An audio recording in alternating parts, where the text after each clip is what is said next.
Good evening. Tonight, for the last time, I'm delivering a State of the City address. And for the first time, I'm delivering it virtually. On March 16th, 2020, I declared a state of emergency in Binghamton as the wave of COVID-19 cases grew in our country. These last 11 months have been a time for action, decisions, and a reshaping of what it means to lead in local government. We haven't sat idly by, spectators to a crisis, but rather we've responded to and managed Binghamton's short-term challenges and planned for the long-term effects of this pandemic. It's challenged me as an elected official and our team at City Hall, upending the ways we've known to govern for decades. But more important have been the impacts on our families, small businesses, healthcare workers, teachers, seniors, and so many others. Their struggles, loved ones dying, bills piling up, limited access to testing and vaccines, crystallized why our efforts were so critical, why acting swiftly and boldly to help was our only option. In those early days of the pandemic, we moved quickly to provide relief on water bills, suspended parking fines and fees, and waived the cost of blue bags for garbage collection. We converted the First Ward Senior Center into a meal pickup and supplies headquarters and hosted rapid testing sites in city parks.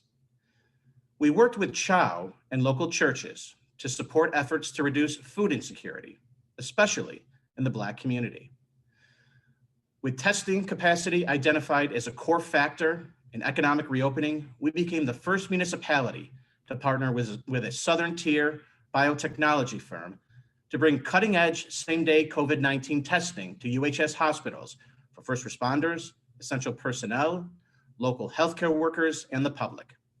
While Broome County has lagged behind in testing rates, we acted to expand access to tests and get our region reopened safely. We initiated an emergency zero-interest loan program for small businesses, and we worked with the local restaurant community to cut red tape and expand outdoor dining, reimagining public spaces to help businesses and thousands of their employees get back on their feet. We're right now administering more than $1.5 million in federal COVID-19 grants and relief funding. Direct aid is going to Binghamton nonprofits and businesses, to homeowners to help pay their mortgages, and to families to help with rent and utilities. This pandemic has left countless families in difficult financial situations. As we work toward our short and long-term recovery, these programs are protecting residents from life-changing financial burdens. We're training our firefighters and police to become certified COVID-19 vaccinators.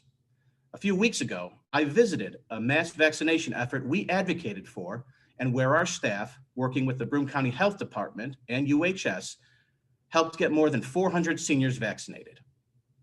I've long spoken about why Binghamton is different. These efforts took hundreds of public servants who all the while kept up with the day-to-day operations of local government. While dealing with the serious health, safety, and economic challenges of the pandemic, we also faced historic weather emergencies.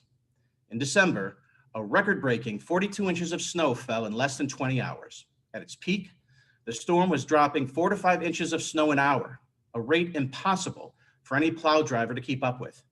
I salute Public Works Commissioner John Paddock and the hardworking men and women of the Public Works, Parks and Recreation, and Water and Sewer departments who all rose to the occasion and did an outstanding job. Over the last several years, the city has purchased newer and larger snowplow vehicles, added new garbage trucks with plow attachments to get more blades on the road, conducted more training for plow drivers, and changed management. Our plans paid off during the historic snowstorm. City streets were quickly cleared, while other parts of the Southern Tier struggled with their response, which left many residents snowed in for several days. About a week after the record-breaking snowfall, the city was tested again when steady rain and warmer temperatures quickly melted all that snow. The Susquehanna and Shenango rivers quickly rose to near major flood levels. While the flood walls and levees again protected our region from catastrophe, city personnel were prepared and at the ready. Government is constantly tested by a variety of emergencies, and from the first day I started campaigning for mayor, I made clear public safety must be our collective priority. For the first time in 50 years, the Binghamton Fire Department will soon have a state-of-the-art headquarters. The new station will break ground this spring on Court Street at the former site of a blighted commercial building we demolished last year. This project will reinvigorate a key downtown gateway and support the future of firefighting in the city. Among the highlights at the new station is a decontamination room, which will prevent hazardous toxins from spreading throughout the facility, reducing the chance that firefighters are exposed to dangerous carcinogens after the fire. The project also separates Binghamton's police and fire headquarters to ensure continuity of public safety in the event City Hall is ever compromised because of an emergency or natural disaster.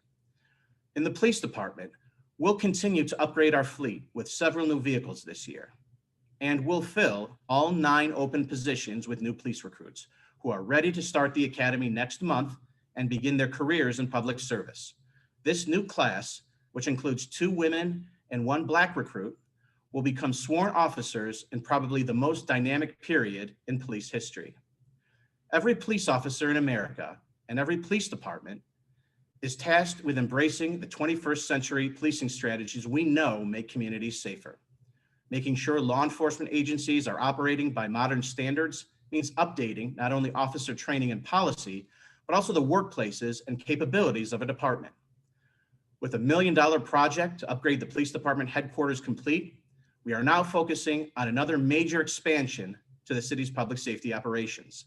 Last week, I joined Senator Fred Akshar and Police Chief Joe Zukuski to announce a $500,000 project to expand and transform Binghamton's public safety intelligence infrastructure.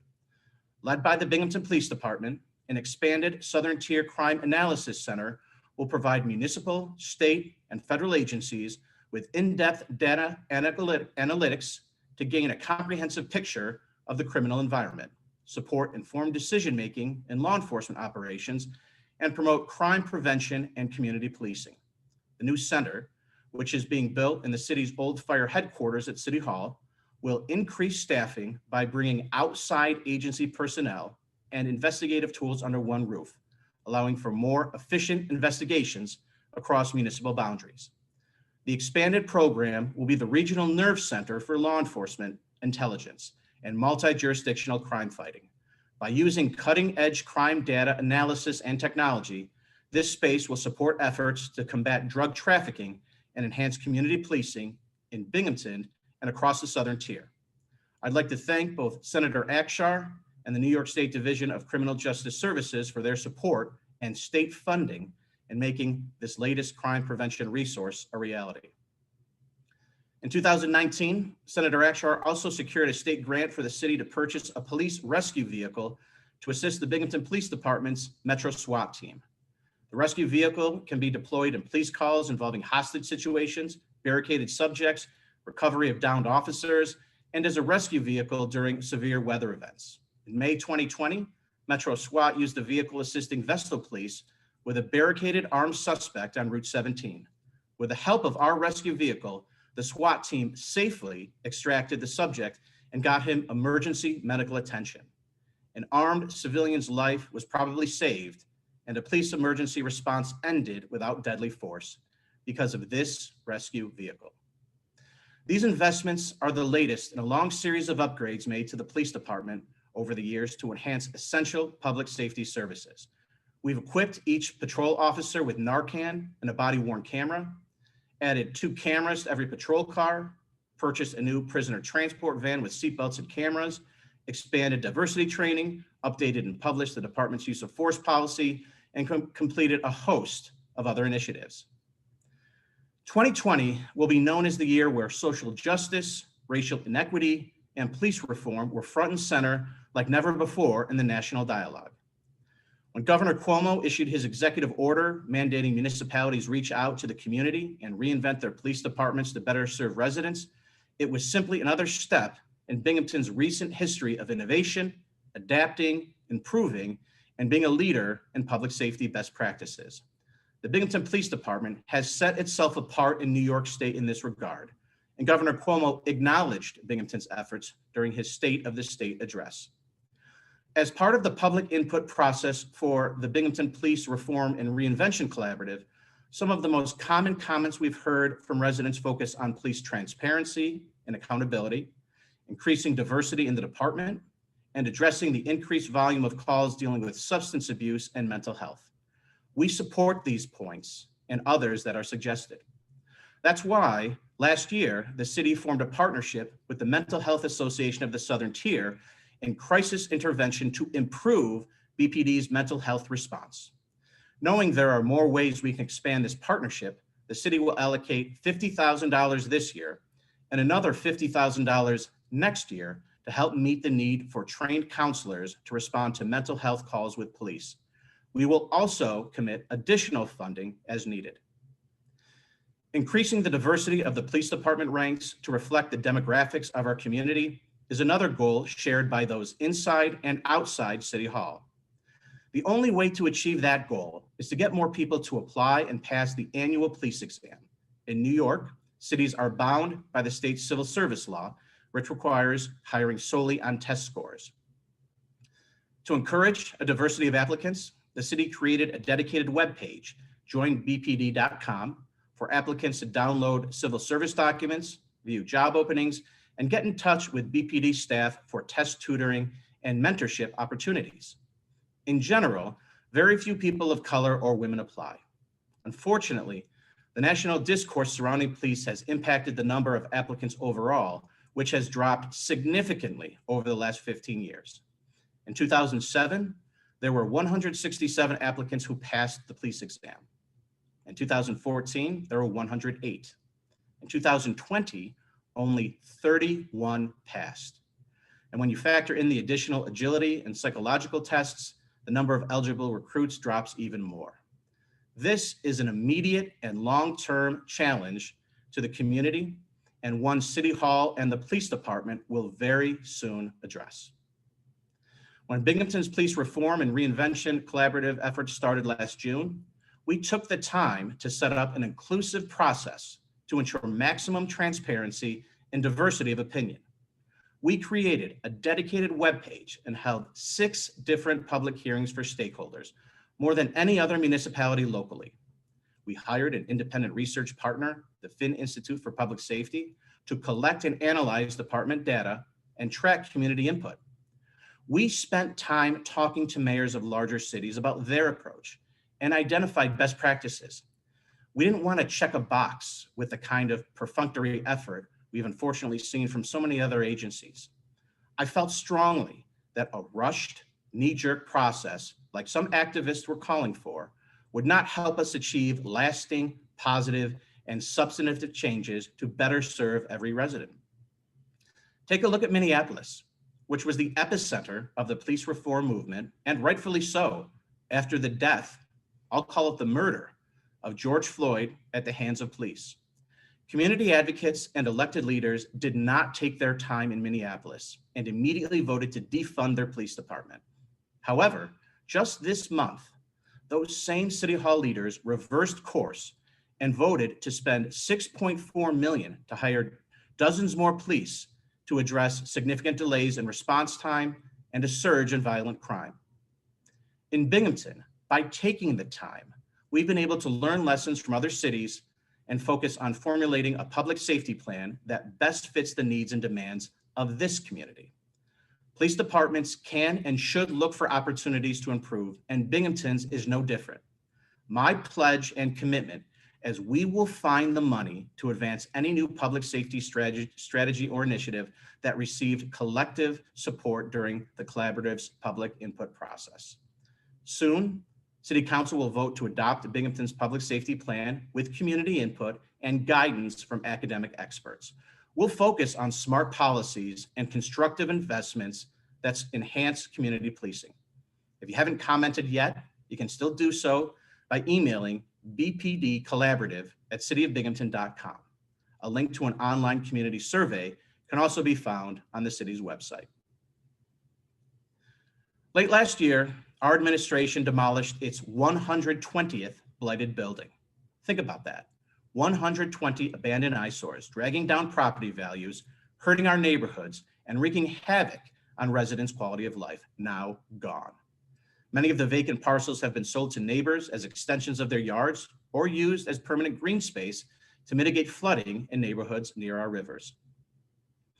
Following the success of the $10 million Crandall Street revitalization project, which turned 11 dilapidated buildings in north of Maine into quality affordable housing, the First Ward Action Council is planning a second phase.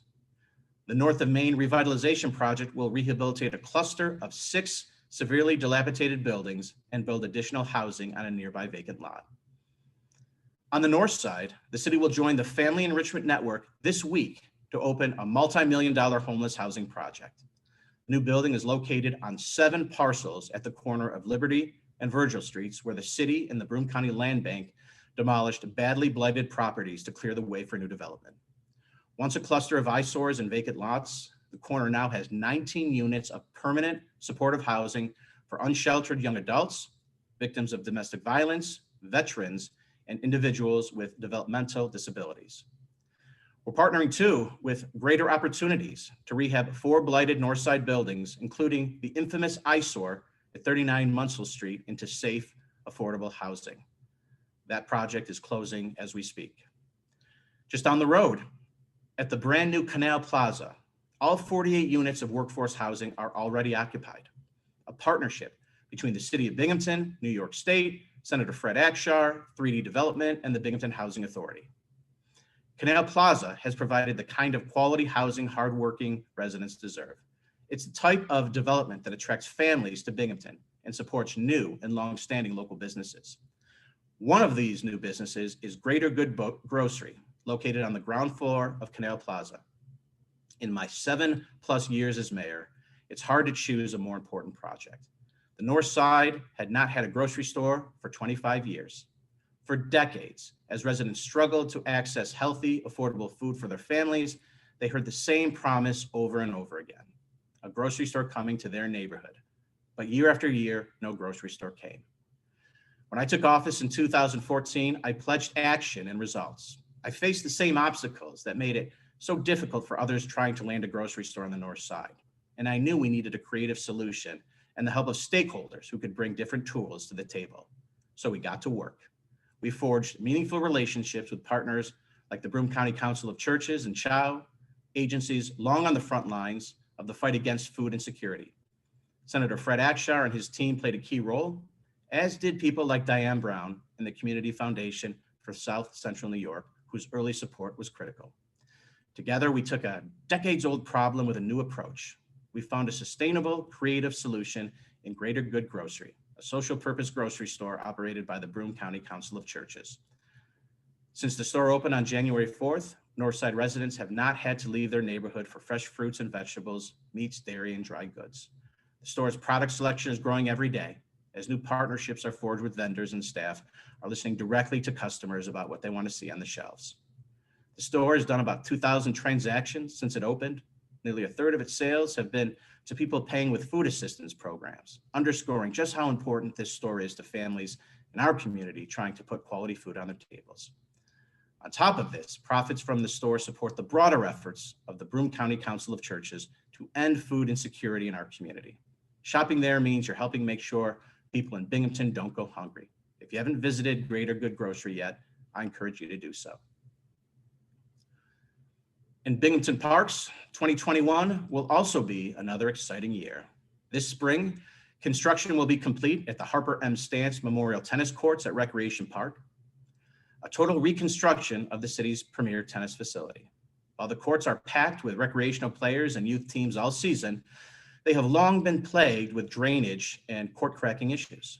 This project finally fixes those problems. We'll also advance a design for new tennis courts at MacArthur Park, which suffers some of the same drainage issues. Rec Park was also where we turned a tragedy into a symbol of hope in our community. We kept our word and we rebuilt the Our Space accessible playground just months after arsonists burned it down. The community stepped up with donations and volunteer hours. I volunteered a day for the rebuild and enjoyed rolling up my sleeves with city employees and volunteers. Rec Park will also soon see a new, larger ice rink installed. After adding a temporary rink to the park a few years ago, I heard from countless kids and families who loved the new winter amenity and wanted a bigger ice surface. The smaller temporary rink is now at Sherry A. Lindsay Memorial Park on the north side, where families have been enjoying ice skating since the rink opened at the end of last year. We've also partnered with the United Way to expand access to the rink by providing low-income families with skates and safety gear. On the south side, the city is partnering with the Community Foundation and the Ross Park Zoo on a master plan that will re-envision the future of the 66-acre Ross Park. The plan will act as a blueprint for upgrades and grant opportunities, shoring up the future of America's fifth oldest zoo. And in a few months, the city's Summer Fun program will return to Binghamton parks after moving virtual last year due to COVID-19. The free 5-week program provides kids in pre-K through 5th grade with safe and fun recreational opportunities right in their neighborhood parks. After a year of school and childcare routines being upended by the pandemic, the return of the Summer Fun program means local families will be able to count on in-person programming at city parks again. Just as importantly, the city hires about 45 Binghamton teenagers to help run the summer program each year. The return of programming means more summer employment opportunities for our teens. As I've said before, when we invest in Binghamton's youth, we're investing in Binghamton's future. That's why we're advancing plans for a new youth and community center at Columbus Park, something our area has been without for too long. In the next few weeks, the city will select a design firm for the project and begin to collect community input on what services and programming will look like so we can break ground on the new center this fall. At the start of this pandemic, many local governments were suspending or canceling capital, projects, and infrastructure work. Again, Binghamton was different. We marched forward responsibly, continuing to deliver for residents by fixing sidewalks, upgrading utilities, and paving neighborhood streets. It was important we kept millions of dollars flowing into the local economy, supporting the construction jobs and small businesses doing the work and taking advantage of historically low interest rates for municipal bonds. There is no better time than today to make infrastructure investments. In 2021, the city will spend $6.5 million on road construction projects. The city has paved or reconstructed nearly 80 miles of streets since 2014. That's more than half of the city's 151 centerline miles in 7 construction seasons. Earlier this year, the New York State Department of Transportation broke ground on the latest phase of the Route 434 Greenway project. This phase will construct a 2.5-mile bicycle and pedestrian path between Pennsylvania Avenue on Binghamton's south side and Murray Hill Road in Vestal, across from Binghamton University. When complete, the $22 million project will ultimately connect the university and downtown Binghamton, providing new recreational opportunities for residents and a pedestrian-friendly way to access downtown's businesses and amenities. Last month, the DOT held a virtual public meeting on plans to transform the Route 363 gateway. Expected to break ground in fall 2022, the project will improve pedestrian and bicycle safety, enhance waterfront access, and make upgrades to the pavement to extend the corridor's useful life. While the DOT's public comment period formally ended this month, I'm encouraging residents to reach out to my office directly with their ideas and input. I want to hear as many comments as possible to ensure residents' interests are represented in the project. Binghamton's infrastructure means more than roads and bridges. It includes our downtown parking structures that are key to the entire downtown economy. In January, we opened the 7 Hawley Street parking garage.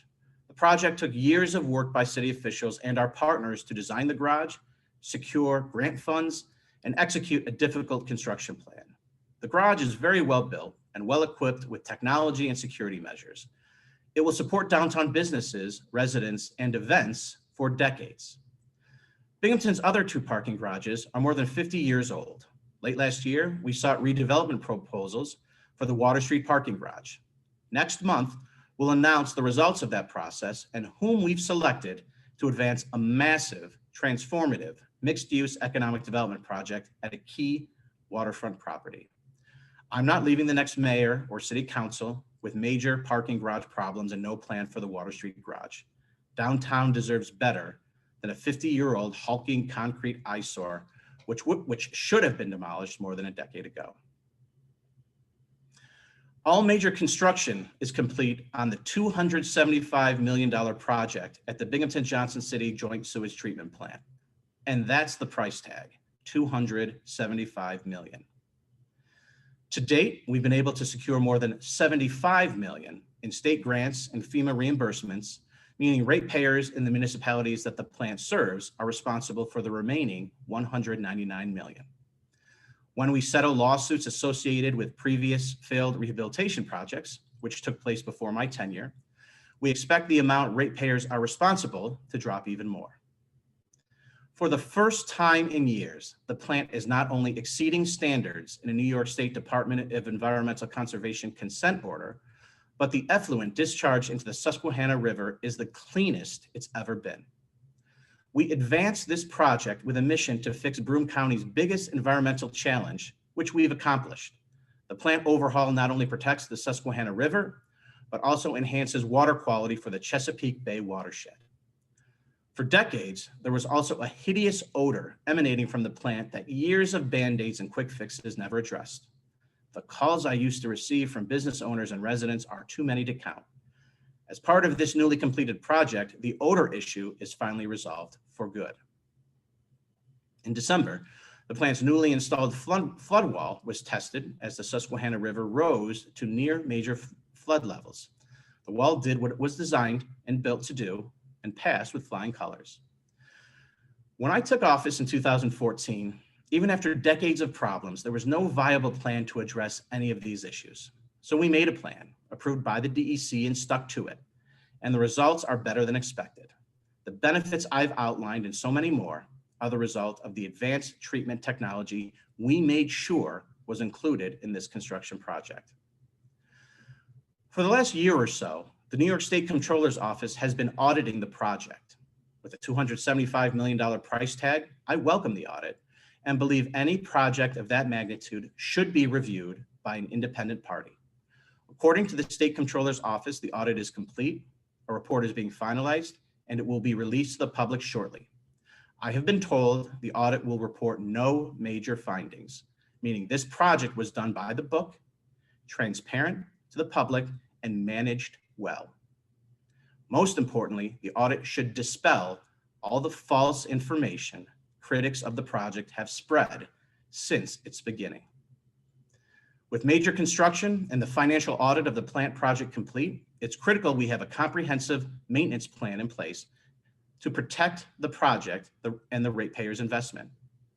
That's why Johnson City Mayor Greg Deemy and I recently initiated a process to audit the plant's maintenance operations to ensure maintenance plans are comprehensive and being followed or expanded if needed. While discussions on how to manage the plant's operations continue, it's critical we take immediate steps to ensure the past management mistakes that led to this massive project in the first place are never repeated. Now that we've secured minor league baseball in Binghamton for the foreseeable future, we're advancing a stadium district master plan for the area surrounding NYSEG Stadium. It will define policies, goals, and objectives for the next several decades related to land use, infrastructure, economic development, and quality of life. With a focus on highly distressed areas, the study will explore redevelopment of nearby parcels and commercial corridors to leverage our investment in the public stadium and create a more vibrant area surrounding the stadium like we see in larger cities. Several years worth of proactive upgrades to NYSEG Stadium were key in the decision by New York Mets owner Steve Cohen to keep Binghamton as one of the team's affiliates. That was the central discussion point of this meeting, shown here, a year ago at the stadium with Deputy Major League Baseball Commissioner Dan Halem and the New York Mets. We accomplished what we set out to do, what many said couldn't be done. We kept baseball in Binghamton. Special thanks to Rumble Ponies owner John Hughes, Senator Akshar, Congressman Anthony Brindisi, and Senator Chuck Schumer for their efforts and support. With NYSEG's naming rights expiring, the city and team will soon look for a new sponsor at the stadium. At City Hall, we continue to make investments in 21st century initiatives to make for a smarter, more sustainable, and more efficient local government. With a state grant, we completed a green roof project at City Hall and added electric vehicle charging stations at the new 7 Hawley Street parking garage. We provided clean energy grants for homeowners and commercial properties, supported a solar array project at Canal Plaza, and are working with the Department of Energy on advancing a downtown microgrid and hydroelectric facility at Rock Bottom Dam. For the first time since 2013, the city of Binghamton will have a new website, purpose-built to get residents the information and services they want most: permits, code enforcement complaints, paying their bills, and applying for jobs. New code enforcement software will allow inspectors to make reports from tablets in the field for the first time and make neighborhood code violations public and searchable. We're also testing technology to allow the public to get a live look at our snowplow efforts during storms using GPS technology. We hope to have it online by the first snowstorm of the next winter season. When COVID-19 hit in March and New York State shut down major sectors of the economy, we saw immediate reductions in revenue across the board, including state aid, which is our third largest source of revenue after property and sales taxes.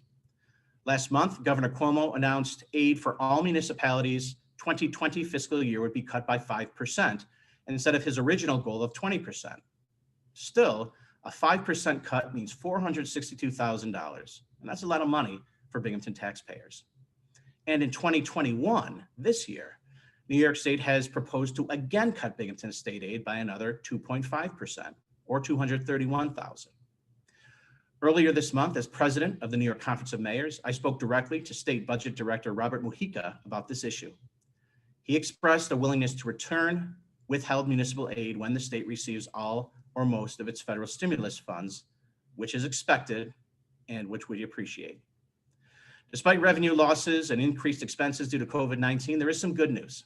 Binghamton's sales tax revenue for 2020, which we expected to drop significantly as the economy was shuttered, was actually up for the year. The city received an extra $294,000 above what was budgeted, thanks, we believe, to the newly passed internet sales tax measure. And while I don't know the exact amount, every indication from Washington is that Binghamton will receive federal funding as part of the next stimulus package. The money can and should be used to make important community investments, pay down debt, further stabilize taxes, and so much more. I look forward to having conversations with the City Council on best uses. The city's current constitutional tax limit is 82.3%, the lowest it's been since 2008. And another indicator the city's finances are well run and have improved significantly under this administration. Our goal for the 2022 budget, my final budget, is to get the constitutional tax limit below 80%, which is another barometer the comptroller uses to measure the financial strength of a municipality. The city continues to have a healthy fund balance or rainy day fund. Even after using a portion of our reserves to support capital projects and weather the COVID-19 financial storm, the fund balance exceeds $19 million, which is more than double it was when I took office.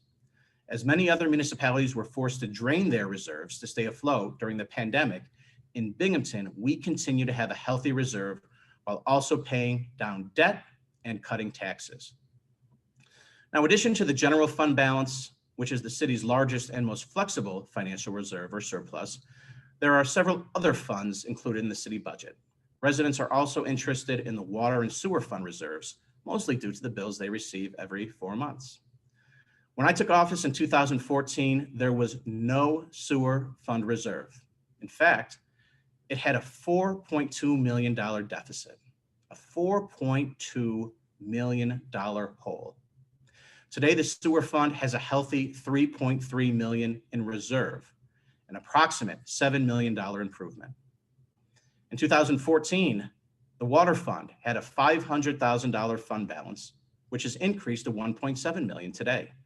Not only did we increase water and sewer fund reserves, but also invested millions to replace outdated water and sewer lines as we milled and paved more than 80 miles of city streets.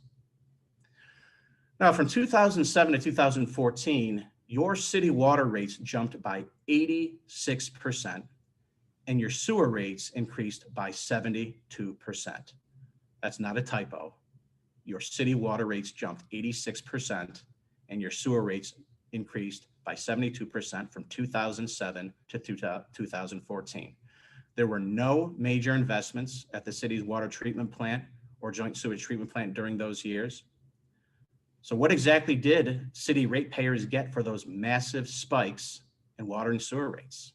Your guess is as good as mine.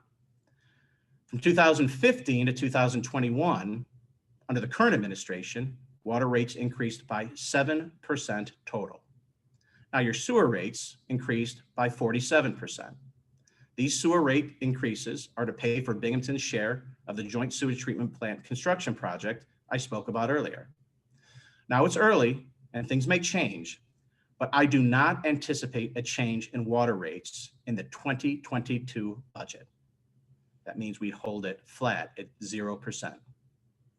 Now sewer rates may increase slightly, and if there is an increase, it would be well below this year's increase of 6%, and the final one to pay for Binghamton's share of the construction project. So as the data shows, those who said that Binghamton's sewer rates would double or triple due to the project are dead wrong, period. The last few years in this presentation, I've made a commitment to lower taxes, and our team has delivered. Homeowners have seen their taxes cut 5 years straight. 5 years straight. I'm proud the city's property tax levy today is $2.2 million less per year than the day I took office, with taxpayers keeping millions more in their pockets over that time. Had we raised taxes 2% each year, as some had suggested, taxpayers would have shelled out another $7.7 million since 2014, and you'd be paying 23% more in taxes than you do today. Tonight, I again make a public commitment to at least hold taxes flat in the 2022 budget. If our financial picture improves and the city receives adequate federal stimulus funds, which we expect, we will look to make another tax cut. I would like to take a moment to thank two members of our team, Comptroller Chuck Shager and IT Director Lori Clift. It's not easy advancing as many capital projects as this administration has, while also lowering taxes, building reserves, and righting our financial ship after years of bad financial decisions of the past. Chuck and Lori and their staff have helped deliver annual tax relief to residents through cost-saving strategies and effective financial leadership.